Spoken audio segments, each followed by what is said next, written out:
जय जवान जय किसान भारत माता की जय भारत माता की जय जय जय जय जय जय माता जय जय जय जय जय जय माता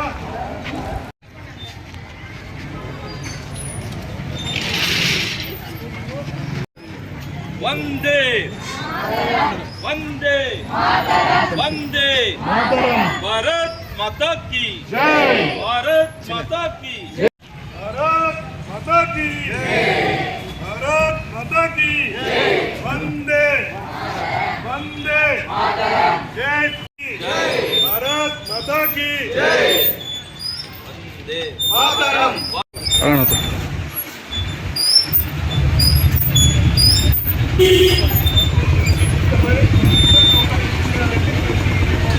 भारत माता की जय भारत माता की जय।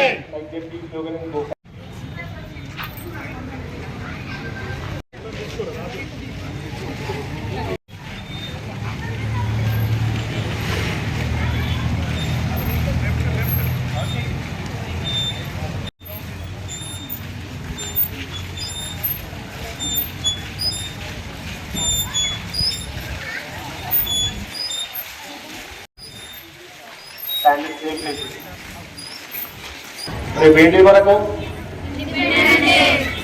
ఎప్పుడు వచ్చింది మనకి ఇండిపెండెన్స్ డే? తెలంగాణకి ఎప్పుడు వచ్చింది? మీ చదువులో ఎక్కువ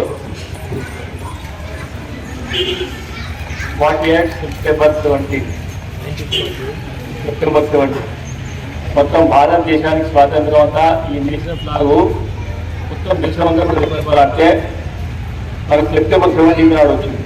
అంతకుముందు నిజాం రాజ్ కంట్రోల్ డిఫరెంట్, కానీ ఈ దేశాన్ని మనం గౌరవించాలి కనుక 1947 16నే మనందరూ కూడా ఇండిపెండెన్స్ సెలబ్రేట్ చేసుకుంటా ఉన్నాం. ఈ ఫ్లాగ్ క్యాస్ట్ లేదు, రిలీజియన్ లేదు, రీజన్ లేదు, అది మనందరికీ.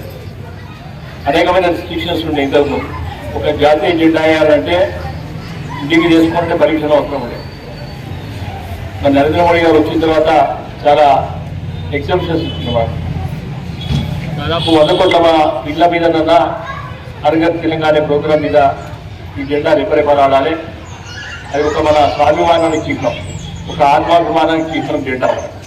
అంటే మనకు ఒక గౌరవం. ప్రపంచ దేశాలలో 3వ స్థానానికి వచ్చిన ఘనత కూడా నరేంద్ర మోడీ గారు. మీరు చూస్తూ ఉన్నారు సోషల్ మీడియా కానీ అది కానీ. మేడం ముందు సోషల్ మీడియా చూస్తున్నామంటే ఆమె కోపానికి వస్తుంది. పోనీ ఏం చూస్తున్నారో చెప్పాలి మనం కూడా. అందుకోసం దేశ స్వాతంత్ర్యం కోసం పోరాడిన వాళ్ళు మనందరం కూడా జ్ఞాపకం చేసుకుంటూ దేశాభివృద్ధి మనందరం కూడా ప్రతి ఒక్కరిని కూడా బాధ్యత. కేవలం ఇండస్ట్రీస్లో పొలిటీషియన్స్లో అధికారంలో ప్రతిపక్షంలో కాకుండా మనందరం కూడా పూర్తి స్థాయి బాధ్యత అంతా కూడా మనదే. ఇప్పుడు సామాన్యుడు ఒక ఛాయ్ అమ్ముకునే వ్యక్తి, లేకపోతే ఒక స్ట్రీట్ సైడ్ చదువుకున్న వ్యక్తి ప్రెసిడెంట్ అయ్యాడు, ప్రైమ్ మినిస్టర్ అయ్యాడు. అంటే భారత ప్రజాస్వామ్యం యొక్క ప్రత్యేకత. ప్రపంచ దేశంలో అతిపెద్ద ప్రజాస్వామ్య దేశం మన భారతదేశం. మరి మనందరం కూడా దేశం కోసం కూడా ఆలోచన చేయాలి. చాలా మంది కూడా ఈ మధ్యకాలంలో దేశాన్ని క్రిటిసిజం చేయడం, విమర్శించడం మనకి వెళ్ళిపోయింది, ఒక ఫ్యాషన్గా మారింది.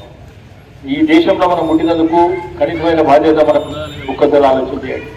ఒక తల్లిదండ్రుల కష్టపడుతున్న వాళ్ళ రుణాలు తీసుకోవడానికి కష్టపడుతూ ఉన్నాం, చదువుతూ ఉన్నాం, ఉద్యోగాలు చేసి వాళ్ళ వృద్ధాప్యంలో పోషిస్తూ ఉన్నాం. ఈ దేశం కూడా అదే. ఈ దేశం ఏమిచ్చింది అనేది ఒక్కసారి ఆలోచన చేయాలి. ఏమి ఇస్తుంది? మౌలిక వసతులు ఇస్తుంది, అనేక సదుపాయాలు ఇచ్చింది, రైల్వేస్ ఇచ్చింది, ఏ ప్రభుత్వం ఉన్నా కానీ మంచి ఎయిర్పోర్ట్స్ ఇచ్చింది, రవాణా శాఖ నిధులతో పోవడానికి మౌలిక వసతులన్నీ కూడా ప్రభుత్వమే కల్పిస్తూ ఉంది.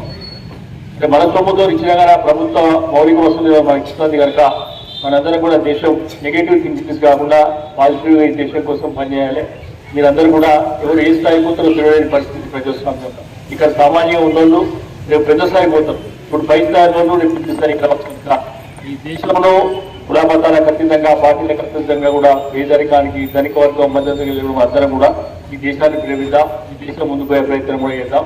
భారత్ మాతాకి జై.